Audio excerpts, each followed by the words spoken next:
Look at me as the one who's going to help curate this conversation. This is like, I want to shoot a picture, kind of a fireside opportunity. We're in this room together, learning more about this opportunity around TradeWorx, and I'm welcomed by a brilliantly generous funder in Home Depot Foundation and Amy, and a highly strategic business mind in Emmy from Bilodeau. And I'm really eager to get into this conversation with yourselves. But first, it's important that we engage in the land acknowledgement.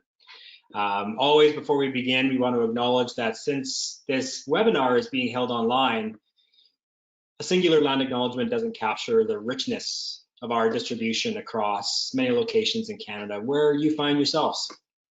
And there are very few places on earth that someone before us has not called home. And so as the Canadian Observatory on Homelessness and Away Home Canada are hosted in Toronto and specifically at York University, we would like to share this land acknowledgement that York University uses and invite that all guests joining today consider your own position and their own position in regard to the land in which they find themselves. York University and the Canadian Observatory on Homelessness and Away Home Canada are in the presence and the traditional territory of the Indigenous nations, better known as Tekaronto, and has been taken care by the Anishinaabe, the Haudenosaunee Confederacy, and the Huron-Wendat. It is home to many First Nations and the Métis community. We acknowledge the current treaty holders, the Mississaugas of the Credit First Nation, and this territory is subject to the Dish with One Spoon Wampum Belt Covenant, an agreement to peacefully share and care for the Great Lakes region. So take your time and acknowledge the land in which you reside.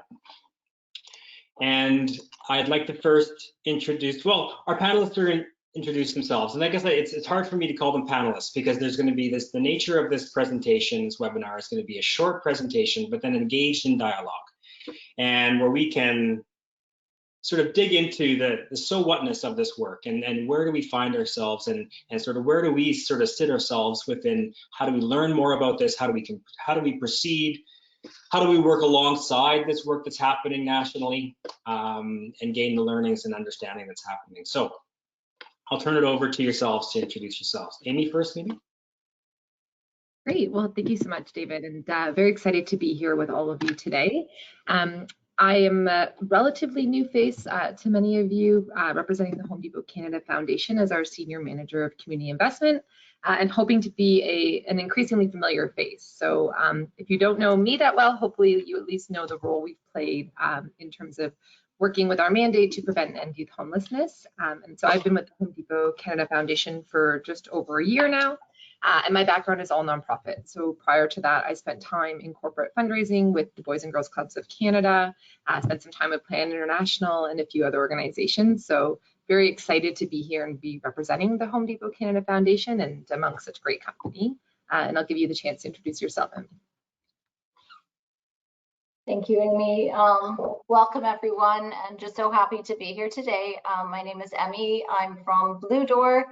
I'm looking forward to this time together. At Bilodeau, I am Chief Operating Officer and responsible just to do what needs to be done on that day to make sure that things run smoothly. Bilodeau is an organization who looks out for those experiencing or at risk of homelessness, and we do this predominantly by focusing on the pillars of housing, health, employment, and so you know, the program that we'll talk about today has its roots in employment, and that's a real passion at Bilodeau as well, to create housing stability through employment. My background is in nonprofit for the last 20 years, and I've been working internationally before, but the last 5 years at Bilodeau, and really lucky to have been able to work with the Home Depot Canada Foundation on this project, and also launch Bilodeau's social enterprise last year, Construct.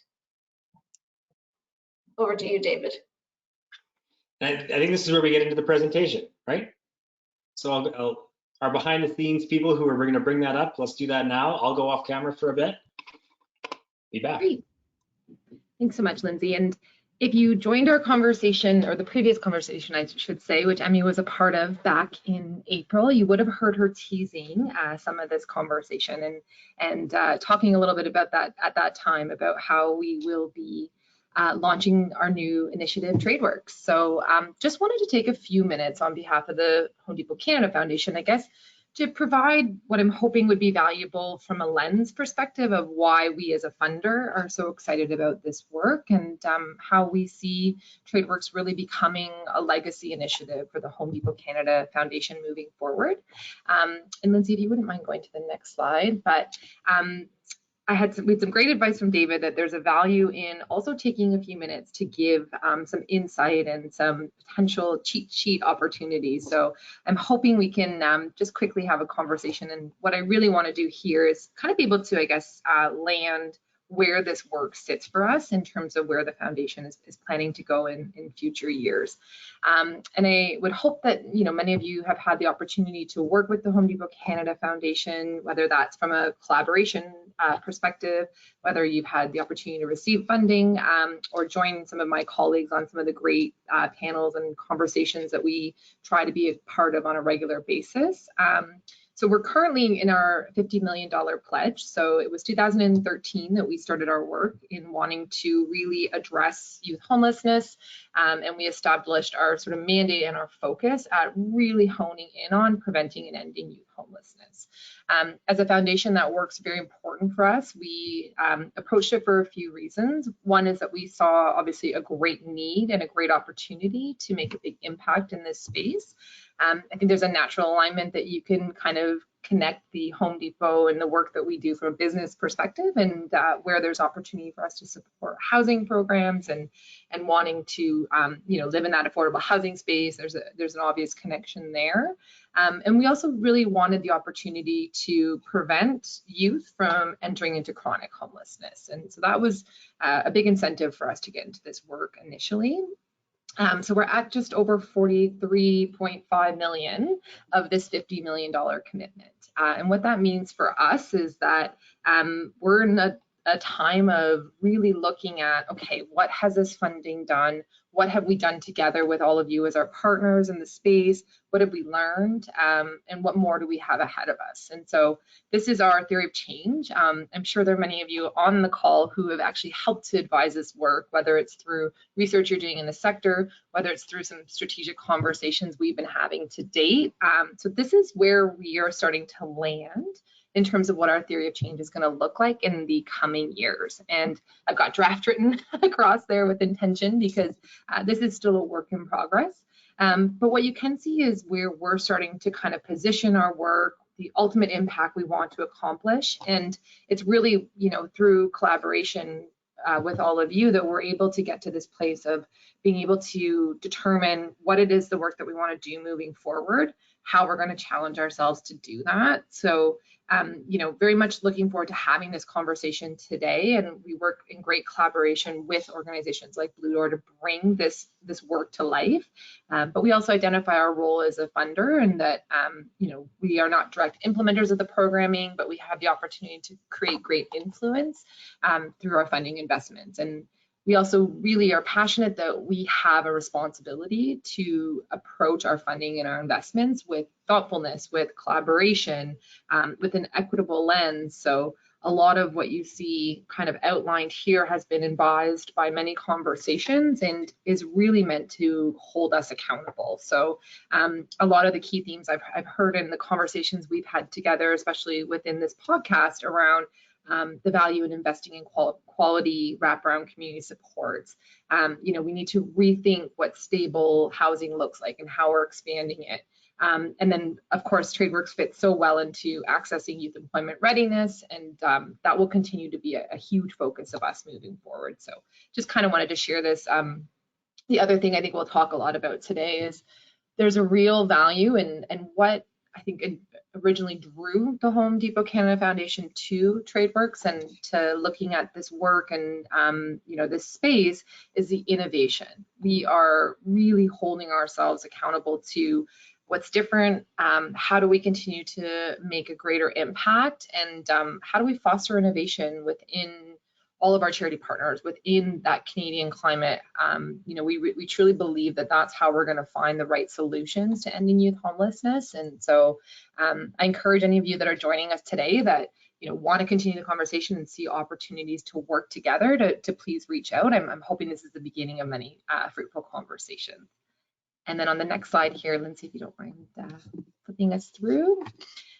So again, I think we'll have a full conversation about what TradeWorx is. I wanted to just outline a little bit about what the Home Depot Canada Foundation sees as the opportunity with TradeWorx. So, you know, for us, you know, TradeWorx is a 1-year commitment currently, but we really do see this as the future of the foundation's work. It's a funding initiative, and so we're starting with our 10 coalition partners this year, but we do see opportunities to grow the program and continue to do great work. And I don't want to take away from the conversation that we're going to be having. But again, I think there's an obvious alignment in the work that we do from a business perspective, and then the expertise that we feel we can bring. And so that's a huge incentive for us when it comes to looking at investing in the trades. We see that not only from the statistics demonstrating, you know, we're going to see a pretty huge gap in the coming years in terms of youth entering into the trades, but we see this within our ecosystem. We see this within our demand in our pro services and contractor services and what our network looks like. So there's an obvious desire to find opportunity for youth to benefit from those career paths. We also want to extend our commitment. So we do believe that if we want to prevent and end youth homelessness, that prevention piece is huge. And so where we can find opportunities to invest in youth in different ways and ensure that you know, they have the resources and the opportunity to attain proper education and employment trades and really develop their careers, we see that as such a huge opportunity. So that's definitely a big incentive for us. And then it's our hope to grow. We want to be able to kind of bring all of our TradeWorx partners and all of our youth into our greater ecosystem and find even more ways that we can support. So I'd say this is the first of many years that we'll be in this space. And then on the next slide here, just kind of talking about what that could look like and where there's some funding opportunities. So TradeWorx is $1 million initial contribution. Next year, we are upping our contribution to $2 million. And we'll talk more about, again, what the current sort of opportunity is and how we're working together as a coalition right now. But definitely see the opportunity to branch out our support in year 2, you know, looking at new examples of social enterprises. And again, I know we'll get into all these pieces, but are looking to offer some seed funding opportunities.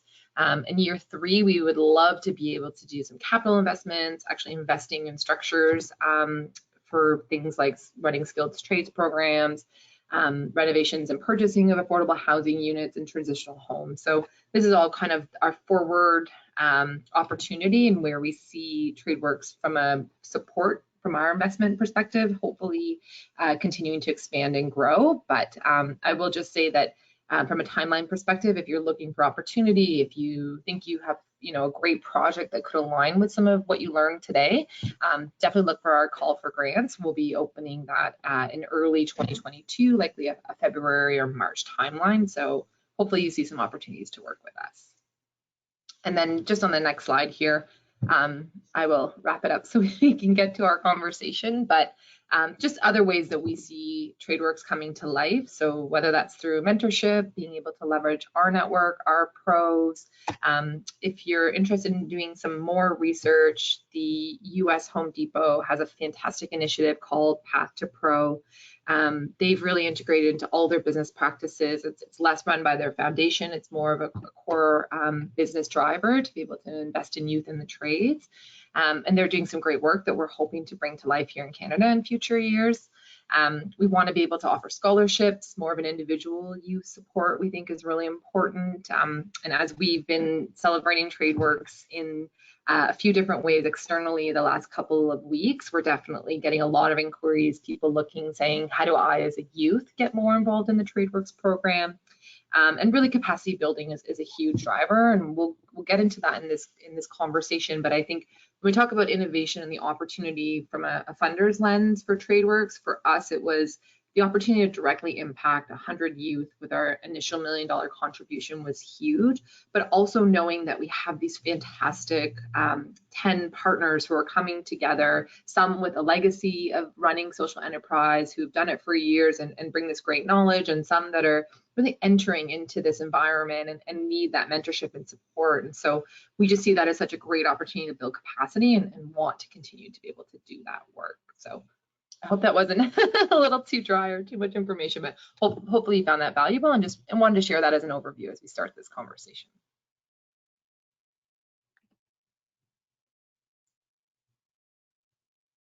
Excellent. And are we cueing the video now?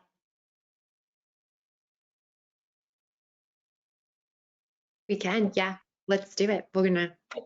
So yeah, this is a short video that has been generated that can help sort of, again, brilliant description, Amy. We'll get into a bunch of things. I've got a bunch of notes here, but this video I think helps sort of round out the next steps of the dialogue. So let's do that.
So good.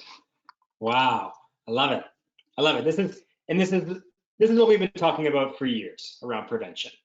We've been talking about what are the other necessary components that organizations and communities can have and be equipped with for the next steps for young people. Communities and organizations do an exceptional job of stabilization. They do an exceptional job of housing young people.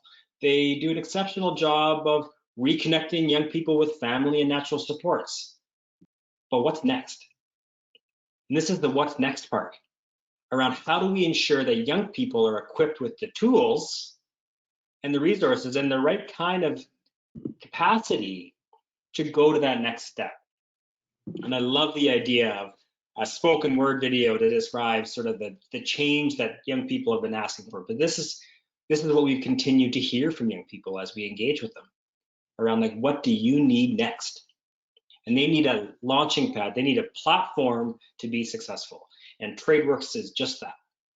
And so tell me, both of you, this is both of you, tell me sort of where the initial ideas of TradeWorx came from. And so you spoke to innovation, Amy, and you spoke to sort of moving into this space around innovation. But tell me about the birth of TradeWorx and where that began. Emmy's got to take that one. I think a lot of credit goes to Bilodeau and conversations before my time. Well, I mean, David, the reason we all love that video too is because it's an opportunity for youth to be the heroes of this journey, right? And I love the way that the Home Depot Canada has framed that, because no matter what we do, at the end of the day, we're really just facilitators for, you know, that spark of motivation, like you're saying, that the youth have inside of them, and we just want to be the facilitators for that. So I think the idea really did start a couple of years back after we had just launched our social enterprise, and I had actually been doing some research for our business planning and found out that there's great organizations already doing this work across Canada They were all so helpful, sharing information to assist us in the planning and launch of our social enterprise Construct. So I'm talking about people like Mark Soberano at Building Up, Chelsea and Sheldon at Choices for Youth, Mike at The Raft, and then there's Nawo on the prairies. There's Kaylin in Manitoba, and the list goes on. But what everyone had in common was a real desire to actually break the cycle down on the ground, to really be there in their community and for the youth. And so we started thinking about the resources and knowledge information that we needed to launch our social enterprise. And we thought about, wouldn't it be wonderful if there was a network of these social enterprises across Canada that we can start like making a more coordinated effort across the country. And so that's when we started having the conversation with Home Depot, because they're focused on youth homelessness. And the reason social enterprise made so much sense to us is because we look at housing stability and the fact that people need to be making between $24 to $27 an hour to even afford a home. And so when we're putting people into minimum wage jobs, we're doing them a disservice in so many ways. We need to break that cycle and consider how we can offer career opportunities. And so we reached out to the Home Depot Canada Foundation with the crazy idea of, you know, $1 million commitment, 10 organizations, 100 youth across Canada per year. And the rest is history, right? The Home Depot Canada Foundation took that idea, and well, the pandemic hit, so we got set back a little bit, but they really ran with it, took it to their leadership, who were also supportive, and we've been working from that time till now to get, you know, the initial partners on board, and to also come up with a framework and structure that works for everyone. Because, you know, as we discussed in our last webinar, employment social enterprises can be messy sometimes. You know, there's a lot to deal with on the day-to-day. Not everyone has, you know, registered charitable status for a number of years. Some are just starting up, some are nonprofit, some are for-profit. But what we really want to do here is solve homelessness for youth. So between the Home Depot Canada Foundation and Blue Door, we've navigated a lot to try to eliminate some of those barriers along the way and to facilitate that change for youth. So like part of the structure we've come up with through this is that Blue Door provides an intermediary partnership model for social enterprises that do not have that charitable status, or maybe early on in their operation. So we can provide some of that administrative support and direction in terms of, you know, finance reporting and other items that the foundation would need.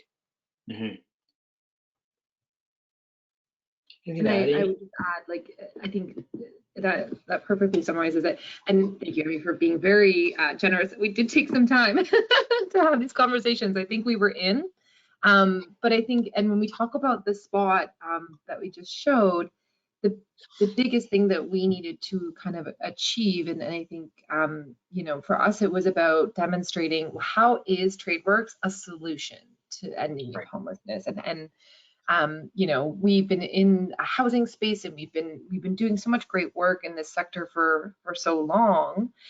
You know, we've prioritized youth readiness employment in the past and employment life skills training programs, but not with this specific trades focus. And not with the high value investment per youth. So being able to say, you know, this is $1 million investment, and what that means is 100 youth will come out with viable skills and understanding of what a career in the trades could look like, on the job, paid experience, training, all those pieces. And you're looking at, you know, about a $10,000 investment per youth. So, you know, getting there, I think was, took some time to really understand the value in that. But then to Emmy's point, when you look at all the other elements of supporting a coalition, helping, you know, smaller social enterprises that don't necessarily have access to things like charitable status, and like, how do we build, you know, their capacity? How do we take these great examples that are truly best in class and, you know, be able to share that knowledge?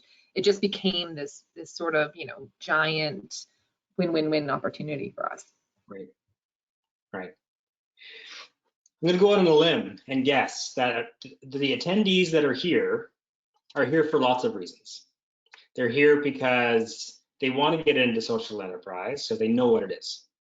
They are doing social enterprise and maybe want to course correct. Or they have no idea about social enterprise. They've heard the word and they're like, hey, this is something I think we need to be going with. So I'm going to start there. Tell me how you would define social enterprise at the community level and at the organizational level. Should I take that one, Amy?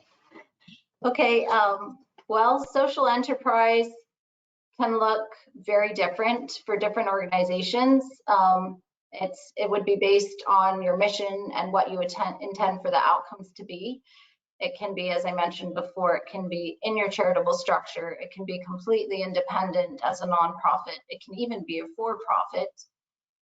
And there's so many different types of social enterprise, you know, based on your mission or what you intend to do. Like I've met people who are, you know, fishing plastic out of the ocean and making bags, or taking scraps of clothing out of the dump and making hairbands or scarves. And then there's others, you know, that are collecting waste furniture and repurposing it and selling it to save it out of the dump. There's like a wide range of what you can do. What we're focusing on through TradeWorx is employment social enterprise, which is a bit of a niche of social enterprise that is focused specifically on employment.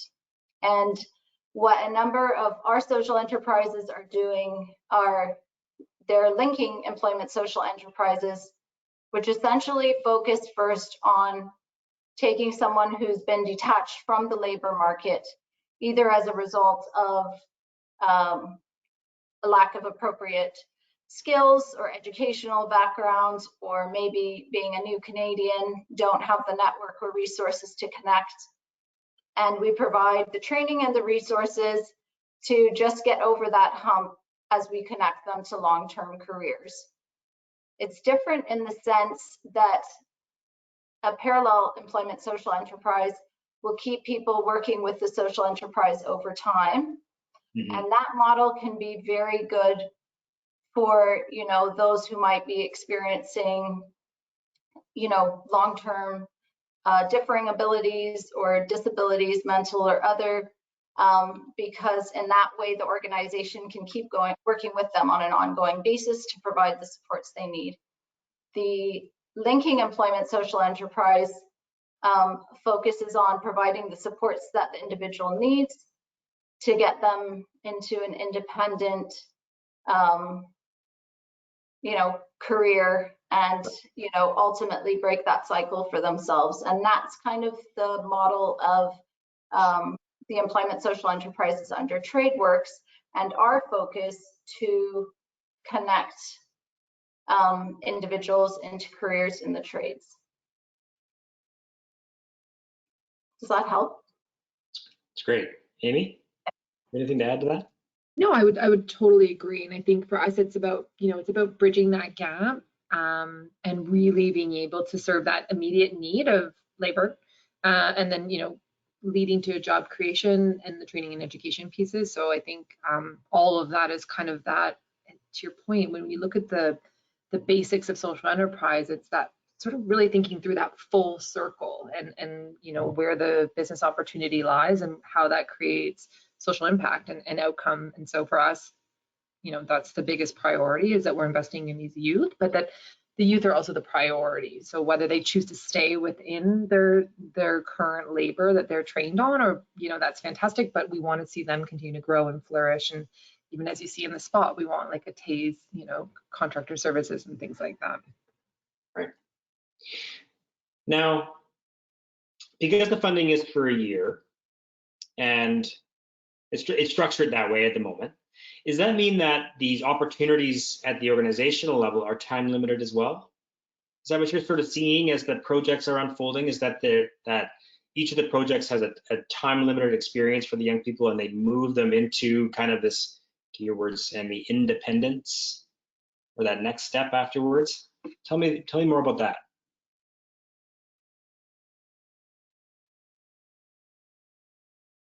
David, that Yeah. was in relation to the funding, right?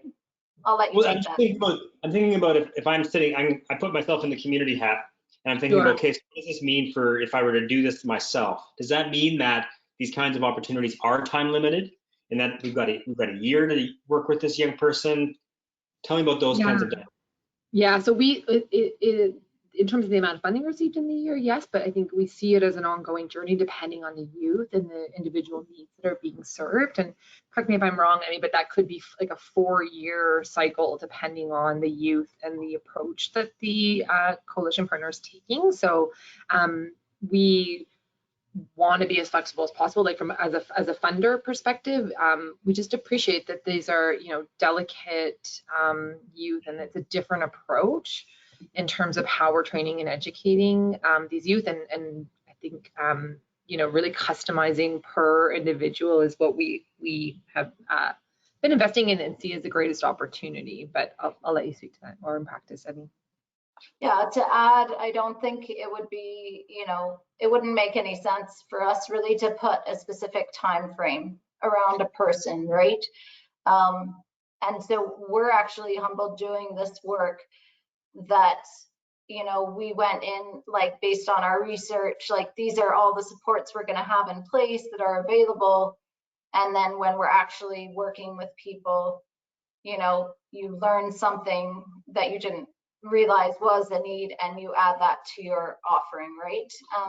I think at its core, the beauty of each of the 10 employment social enterprises in this coalition and more that will join is that they're extremely focused on the community and the individual.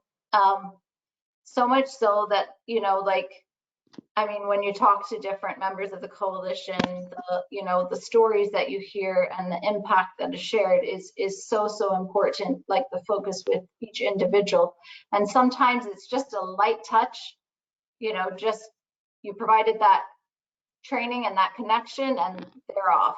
Other times there's more support that's ongoing. And so I know, like in the example of our social enterprise, our staff stay involved for, you know, another 6 months or so, at least after the fact. And then there's still participants who, you know, because they have that connection with the team, will continue to circle back for supports when they need it, or, you know, even if it's a time of crisis for their family or they need different supports at the time, they still know that that support system is there for them. In our case, we've also worked with the YMCA, who has a lot of other supports in place too. But what we've tried to incorporate in aspects of our budget is to provide, you know, childcare, psychosocial, transportation, food, and other resources like that, so that every person has what they need to be successful to get over that initial hump. But it's not necessarily time weighted. It's different for every person. And I think our lens is very much as a funder is that when you're specifically targeting opportunity youth, we know that these are youth who have experienced setbacks, and the last thing we would want is like a time-bound funding investment to be something that creates that setback. You know, we're truly investing in their journey. And I think that that's very much the way we want to continue to see TradeWorx evolve. And I think a dream would be that, you know, our first sort of participants, as they're going through their journey, also come back and provide mentorship if there's opportunity, and some of that peer-to-peer support would be amazing to see the program evolve. So yeah, hopefully we're not coming across as time bound in any way. No, I wanted to make sure that, I mean, there are so many truths and myths to social enterprise. And so I think it's important for us to understand these dynamics at which the sites are sort of functioning at the ground level. And, you know, you spoke to the many supports, Emmy, that exist, and much conversation we've had to have with many people around Housing First for Youth. It isn't just housing. Housing First for Youth isn't just housing. And so like this isn't just employment supports or access or training. It's so much more than that. And so that does create this flexibility. And I need to focus on it for a minute because it's an important point. This does create this flexibility around failure for young people, because we know that they will. And it's the important growth opportunities here for young people, especially in these environments, is responding and overcoming that. So being late for work, not having the tools available, those kinds of things. Relationships. Are those the kinds of things that we're dealing with? And that would be the person, the individual at the site level who's sort of working through those things with young people. So it is this really well-rounded experience. Yeah, absolutely. And I'd let Emmy speak to this, but I think the big thing for us and as a funder, you know, with a board and as we're communicating impact, is reshifting what success looks like for these youth. And so the metrics isn't number of youth graduated from and trade and, you know, employed in and achieving full-time. Like, you know, we're not looking at, those are important indicators. But we are looking at building confidence. We are looking at creating some, you know, resiliency and appreciating that success looks different for every individual youth. And to your point, it's if I have something happens in my day and I don't show up at work next day, you've got a concerned mentor who's looking out for you. You're not immediately thinking, oh, now I don't have this job and this opportunity's gone. Like, you know, really creating space for that. But Emmy, I'll let you speak to that a little bit more in detail. Yeah, for sure. I mean, you know, just to build on what Amy was saying, one of the interesting things we found, because our model, what we try to do is help youth over some of the initial barriers they might be facing and then link them to long-term careers with unions. And the unions have actually told us, please don't try to train them like in our trades. All that we need is, you know, to have reliable staff, essentially, right? So our job is really to facilitate that, to facilitate showing up on time, providing the tools even that they need to do that. Because, okay, well, why aren't you showing up on time, buddy? Oh, well, because I'm, you know, this far away and I don't have money to get transport, right? So we start to work with them to help remove those barriers. Or it's, you know, I don't know, it could be a number of reasons, but that, or getting on site and then you're with a guy that you don't get along with. So conflict resolution, how can we deal with this instead of, you know, getting into a fight first thing or arguing. Our case managers and team leads actually work with our participants on site, and we've had to innovate around that a bit during COVID. But the intention has always been that, you know, trained people are working on site with our participants to actually do this type of work, whether it's like measuring the wall or nailing or painting or whatever it is, just working through those simple tasks and working as part of a crew, showing up on time, taking your break, coming back on time, getting along, and just being a reliable contributing member is really, you know, the items that we continue to work on and removing obstacles that might stand in the way of achieving that. Love it. You know, it is this the role of community in kind of the ecosystem of this work is, I mean, I always say this, that you guys do such an important job of being that sort of bottom hand for young people who struggle. And so sort of having the flexibility to be in those spaces and be part of those conversations with young people is super critical, because those might be the pieces that they keep for the longest period of time, are those lessons that they were taught around overcoming obstacles and the shift in thinking around, I can achieve this. You know, young people always would tell us, you know, all these expectations on us. They want us to do all of these things all at once. You know, I'd like for once for me to achieve one thing at a time and have success doing that. And so you're doing that. You're allowing young people to be successful in their spaces around this work incrementally and at their own pace. I love it. Yeah, and just to add, David, I think like when you were pointing some of those questions and Amy was answering, I was kind of reflecting on the Home Depot's role in all of this, because there's so many times when an organization tries to communicate the work that they're doing to funders, or tries to like work to have a flexible model when funders often have a lot of, you know, restrictions or regulations around how they deliver the funding or how it's administered. I just want to highlight, for those listening to and thinking about the possibilities for them, the Home Depot Canada Foundation's role in this and the flexibility and learning to make the funding essentially facilitate the most impactful results on the ground.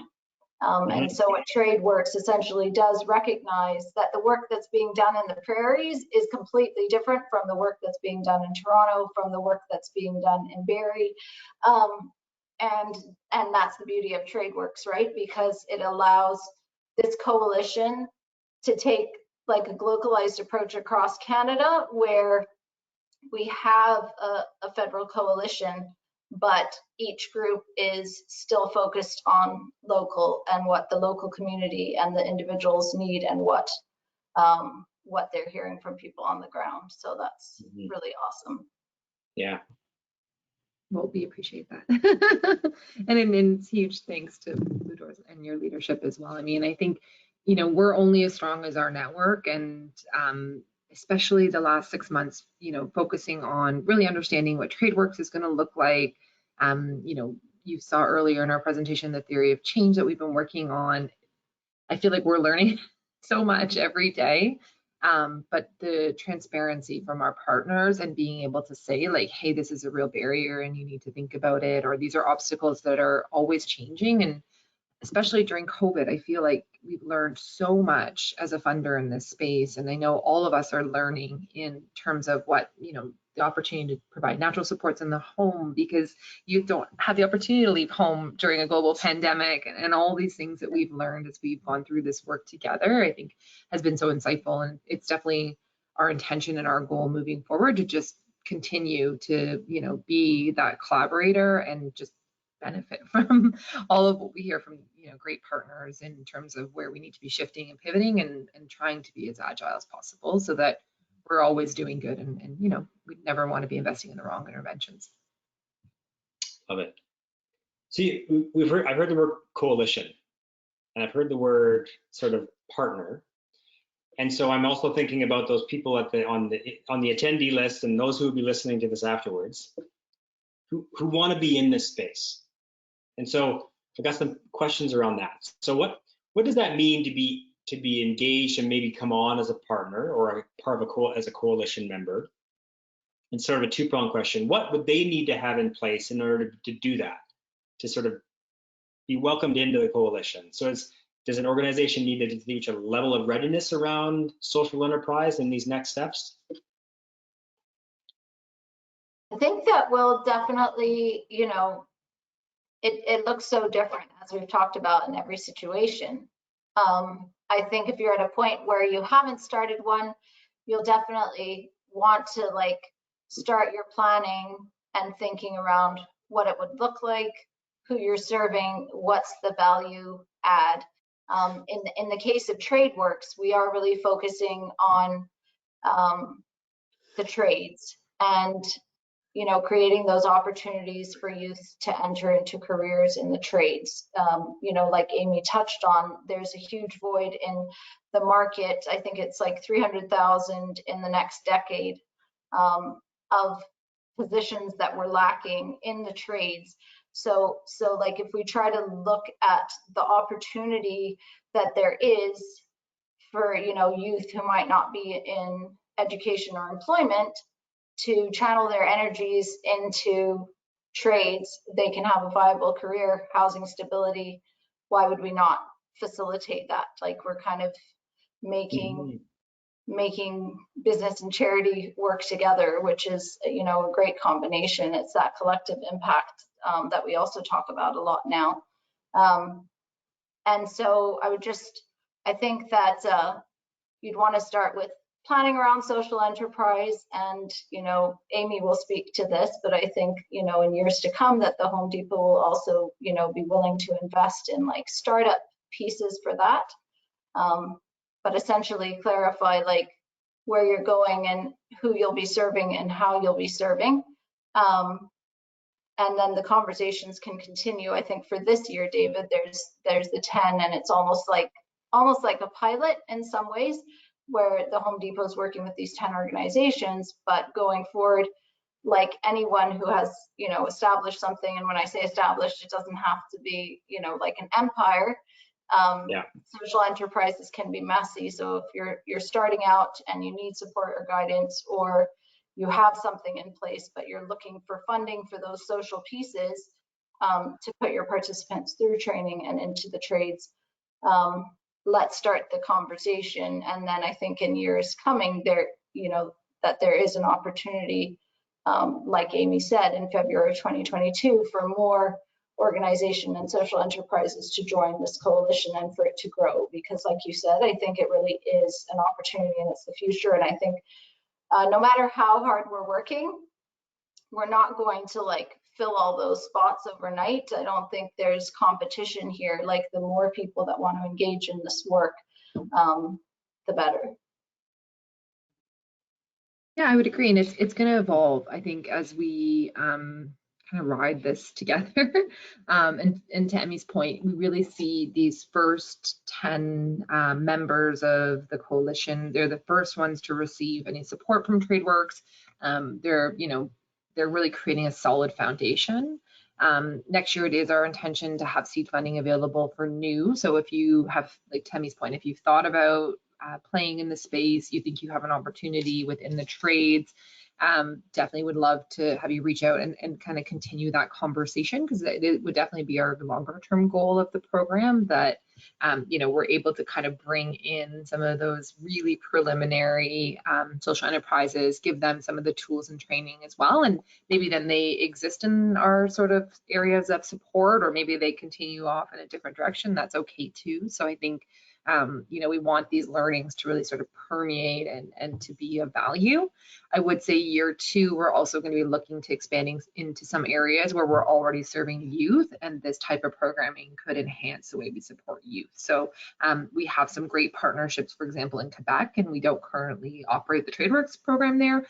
So is there an opportunity for us to potentially introduce or look in some of those areas, again, where we're already supporting youth, and so this could continue to increase the opportunities that are available for the youth that we support, and truly wanting it to be national in scope. So it will be a priority of ours to continue to, I would say, ingest even more funding moving forward. I think, we're $1 million this year, $2 million next year. Our goal would be to at least hit the $5 million threshold, likely in the next 3 years. So really pretty rapidly expanding, but that expansion will definitely depend on the needs and where we see the greatest opportunity as we continue to go through this somewhat of a bit of an iterative process. Yeah. Also, can I add, David, I feel like for everyone listening, don't think of like, put a social enterprise in your mind and consider that the role model to follow, right? Each of these are possibility models, and there's no like right or wrong. And one thing that's extremely helpful is to look within your organization or your network and see what relationships can you leverage for this type of work. And it could look differently for different people. So for some, if you have like connections with people in the unions, you can leverage those relationships to transition participants into careers. Maybe you have leverage with, other bodies or government or whatever, and then there's possibility to continue the conversations of community benefit agreements, for example, that allow for the work that's being done in your city to involve vulnerable youth or participants so that they can get that experience and transition into careers. There's no like black and white box of what this looks like. Mm-hmm. Think about what you have and how you can leverage it. There's tons of responsibility here. And one of those pieces of responsibility is sharing this learning journey that these initial 10 partners will be on, and the next ones. And so what is the commitment to doing that, to sharing sort of the knowledge mobilization of what we're learning on the ground? You mentioned tools and resources, but the successes, the challenges, the bumpy bits around implementation, those kinds of things. So what's the commitment to sharing broadly, and how do people learn more about this? Continue to learn. I can start with that. I think the first piece is, you know, while we're still in the early stages of creating something here, is that, you know, the organizations who have this type of work going, like members of the coalition, are very supportive, happy to talk, happy to share their experiences, their stories, and that is a huge and great resource. So that's one. Two is that, well, two things. Obviously, I'd invite you to look at the orangedoorproject.ca because there's a page there on TradeWorx and getting involved, and you can contact them there. On Bilodeau's website /TradeWorx, we also have a page where, you know, you can learn more a bit about how it's structured and our involvement. One thing that we're doing in terms of our social enterprise is, because we've kind of recognized all the work that it's taken to build and structure this, and the training pieces and curriculum and the learnings ourselves, is that we're kind of mobilizing those resources and creating a platform whereby participants can actually do a lot of their training and learning online. It was partly induced by COVID, and also partly because there is so much good work happening, and we want to consolidate that learning and that opportunity for others who, you know, want to start something like this. So we're not quite there yet. We do hope that by the end of the year we'll have like an online platform available for this. And I do want to volunteer as well. Our team, we have a great senior manager, social enterprise, Rudy, and other talented people on the team that would be happy to, you know, talk about and have the conversation about social enterprise, if anyone on the call would like to. And then I'll let Amy go, because I feel like the Home Depot Canada Foundation has been our biggest cheerleader about the idea of creating spaces for social enterprises to share and to learn and to talk, so that we can continue to improve our practice and our ideas across Canada. Yeah, I think for us, it's really about creating that space.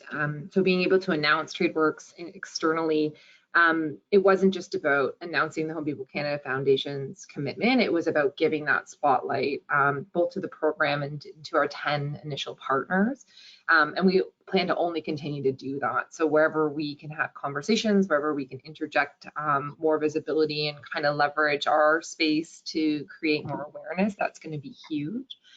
Each of the partners are committed to providing, you know, we've outset some pretty strong KPIs, and we will be doing some data collection and reporting. So I think in terms of how we can share that in the sector, that's going to be a big piece, because we do want these learnings to be shared. We want as much as possible to be able to provide access to that information. So that's something you'll see kind of pulsed out from us as we continue this journey. And I think, yeah, wherever possible for us to continue to share the learnings, we'll be doing that. And I think, you know, that will guide our work moving forward. And I think, you know, our dream would be that, you know, these TradeWorx initial participating organizations and their participants become voices for TradeWorx in the future, and love to see youth-led social enterprises and things like that. So, you know, I think that's going to be a really important component too, that we're listening to the participants to help share and advise our work moving forward. Yeah, the KPI piece especially would be interesting for those organizations who are looking to do that work or are doing the work already and want to see where they're aligned and how far apart they are. So that'd be a great resource to share. We've got a question from one of our attendees about age ranges. So specifically, maybe overall, let's talk about what youth means within this space and sort of how we're defining that. And that maybe next, which is specific to Trevor's question, is what if a young person ages out within the process? What happens then? So maybe first, what is youth? And then next steps, what are these dynamics around aging out? Yeah, I mean, on our end, we sort of define youth as 12 to 29 very loosely. You know, we've got very young adolescents who can be considered youth and be a part of our work and part of our ecosystem of support. And then you've also got the other end of the spectrum, you know, some of our young mentors and trainees in the program would probably still qualify within that youth space, and they're, you know, providing more of that peer-to-peer support. But I think for us, we would love to use the term as broadly as possible to support, to extend our areas of support. But Emmy, I don't know if you want to speak a little bit more to how you guys kind of implement, or what your demographic usually is. I think for this particular program too, like, so the Home Depot Canada Foundation serves that like broader audience in terms of supports for housing and homelessness. When we look at TradeWorx, we're going to be looking a bit more at like an 18 to 30 demographic, like when it comes to the TradeWorx program, because of the work in the trades, right? They just have to have, like, we want them to start at 18. In truth, the social enterprises, a number of them don't stop at the 30-year-old mark either. So the support is, you know, for any age 18 and above. But for the TradeWorx specifically, because of the Home Depot Canada Foundation's focus on youth, that will be a focus. But that doesn't prevent the organization from serving a broader audience. So like in our case, we have that 18 on up. What happens is 80% of participants are between the ages of 18 and 30 anyhow. But Construct, for example, does have ongoing support from, you know, different levels of government as well. And so we're able to facilitate the same type of work for a broader audience as well. Excellent, thank you. So, you know, organizational mandates may be one thing, but as far as the structure here, it's open. It's great. Tell me, again, I'm put myself back in the community seat, and I'm a nonprofit organization. What are the hurdles in establishing a social enterprise as a nonprofit organization?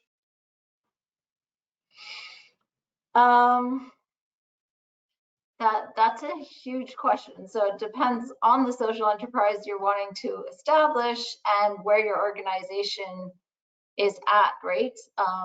If you're launching it on your own, if you're launching it within an organization.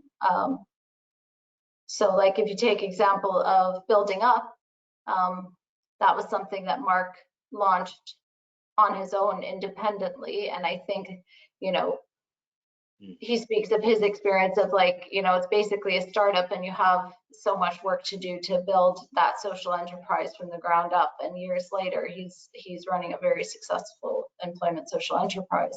In the case of Bilodeau, we had an existing charity. Next year will be our 40th year anniversary. So it worked really well for us to establish the employment social enterprise and bolster it within the organization, because this way we're able to rely on all the supports and structure that are in place, and, you know, administrative, financial, legal, and so many other pieces. So that has really helped us to be able to, you know, hit the ground running in a number of aspects, and, you know, secure social funding through our charity to start running those cohorts immediately. So that worked well for us, but it can look so different for you know, depending on the organization or how you're planning to tackle it. Yeah, and I would agree with Emmy that definitely just accessing funding is a tough one for newly established social enterprises. I also think making sure that the core driver for getting into this work isn't just revenue generation. So I think it's very important that you know, this provides an opportunity to diversify your foundation or your charity's revenue diversity, and that's really important. But it really is the bringing together of sort of charitable purpose and business purpose, and finding ways for those two to work together in harmony. And so really thinking through some of those value-driven types of opportunities and work, I think is pretty foundational to success when it comes to getting into this space. Great. Just to add on to Amy's point too about that financial piece, I think that's key. because especially if you're thinking to take on an employment social enterprise like this, there are so many supports that are needed that it's, you know, it's almost critical to get that funding towards the social causes, because if you rely only on the funding that you generate out of the business, it can become very challenging, because essentially you are working to provide opportunities for, you know, people in a vulnerable position or that need training before they're able to be, you know, someone that's well experienced to go and deliver work or do a job on their own. So like what, in our case, what we'll do is we have trained people on staff that can actually execute the jobs in the community. And so we still charge for that work, but then all the participants that go along for the job, you can't charge for that, because essentially, you know, we're just providing them with an opportunity to get exposure to those situations and to learning those basic skills. And so if you look at the funding piece of the social enterprise, you do have to kind of factor for all of that. So like Amy did make that point about the funding, that is true and so important that if you are starting an employment social enterprise where you'll be supporting those with barriers, that is an important piece to look at, because it's not as though the social enterprise will make you big bucks, right? It's right. Not, it's, you're essentially dealing with a extremely challenging business model, because in a normal company, you would build up qualified staff and try to retain them as long as you can to ensure that there's, you know, productivity and value add over the long term. In our model, what we're trying to do is create as high a turnover rate as we possibly can, because that's what success will look like for us if people are actually moving out of the social enterprise and into careers. So really it does become a bit reliant on, you know, our core team of staff who keep that running in the community, but your focus is really about facilitating success for participants rather than making the big bucks, if that makes sense. Yeah. Yeah. But extremely heartwarming, I have to say. Like we're doing a project with the Parks Canada home, converting it into an affordable housing space. And the building up team has been on site, splitting that up into 2 units. And now our construct team is going on site to do work. So it's really starting to feel good, because it's completing that full circle of our mission, where, you know, not only are we providing that training and careers, but able to go back into also building or renovating affordable housing spaces for those that we serve. Yeah. So would it be most common then for these types of partners for the social enterprise to be woven within their broader organization structure? So within that, I'm thinking about sort of the case management function here. So it's a young person who stabilized, they found housing. The TradeWorx opportunity becomes sort of a next step for them. Like, it's available to you if you want to access it. Are you interested in? Is that kind of how it would work at the community level? I'm not sure if I followed you exactly, but I wouldn't say that the housing stability needs to be like a prerequisite or condition at all. It's part of the menu of options available to an individual within an organization is this opportunity. Right, so yes, but I think it is a real opportunity from the sense of, like, how do we all afford our homes, right? You have to have a way to pay for them.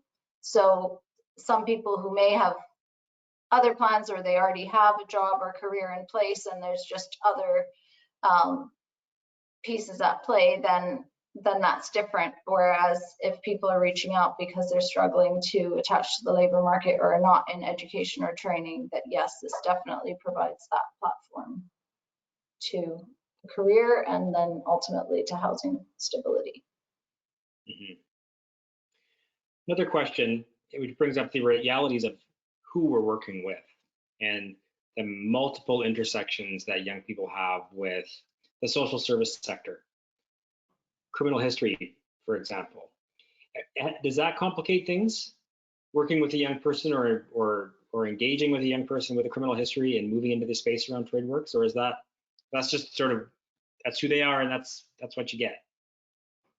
Yeah, so I could start by just providing a small overview, like in the example of our social enterprise, 29% of participants don't have a high school diploma, 34% identify as having a mental, intellectual, or physical disability, 43% identify as visible minority, and 74% of participants self-identify as having minimal to average skills in trade work prior to entering the program.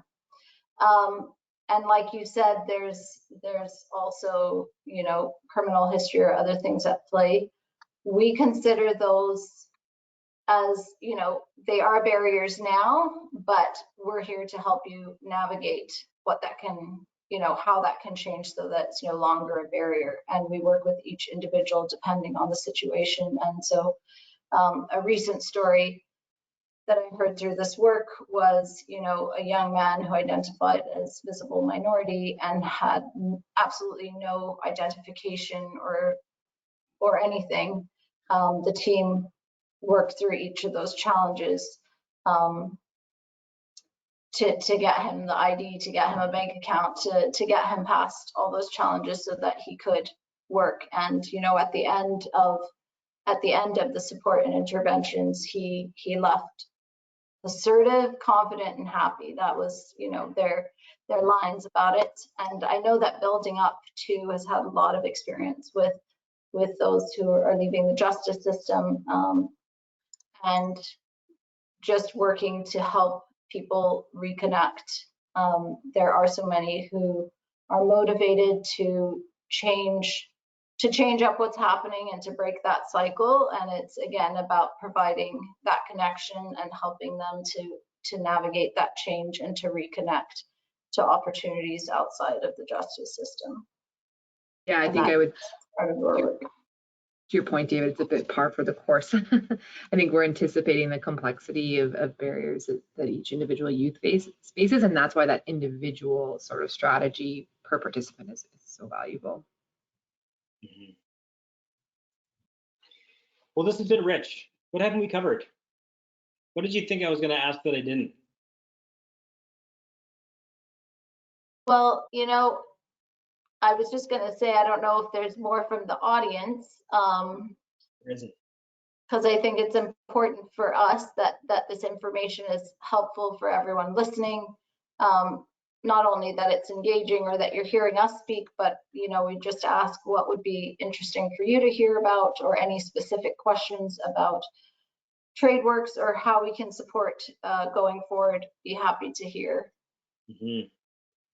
Yeah, and all of our contact information will be shared afterwards. And I would actually maybe ask, because Amy and Emmy are really busy, that if you have questions about this, it can come back to our comms team or to myself, and we can help facilitate some of these things. So I think that's it's an important question, Emmy. What do you need as a community partner in order to move forward? Because that sort of can help build this knowledge mobilization strategy, this idea around storytelling, about how this work is evolving, and sort of how do we bring people along for this journey that allows them to grow in the space. And I know you have made a commitment to doing that you're not going to just plunk all the learnings into the laps of community when it's all done. You want to do this incrementally. So that's important.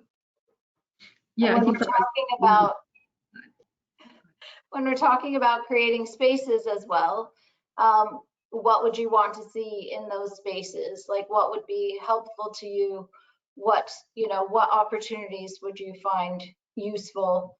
Those are the types of items and information be super helpful in our planning and going forward.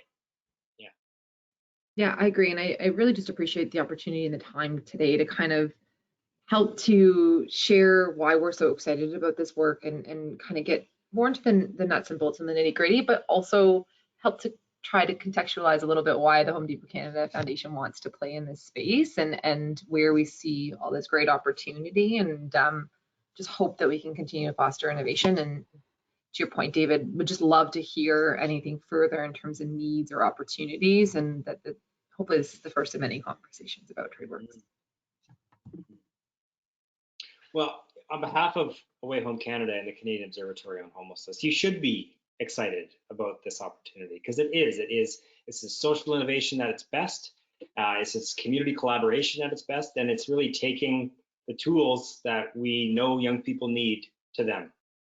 And I think this is a way for us to think about really sort of shifting the conversation for young people around it. I call it the so whatness of our work. And so what is next for young people? And so I think this is an important place to sort of wrap up our time with yourselves, the attendees. I want to thank both of you for your time today, for your expertise, but also your ability to share in a way that is highly palatable and relatable to our partners and to us as an organization. So to the attendees, enjoy the rest of your afternoon. To the two of you as well. Thank you, David. Thank you, everyone. Have a good afternoon. Bye.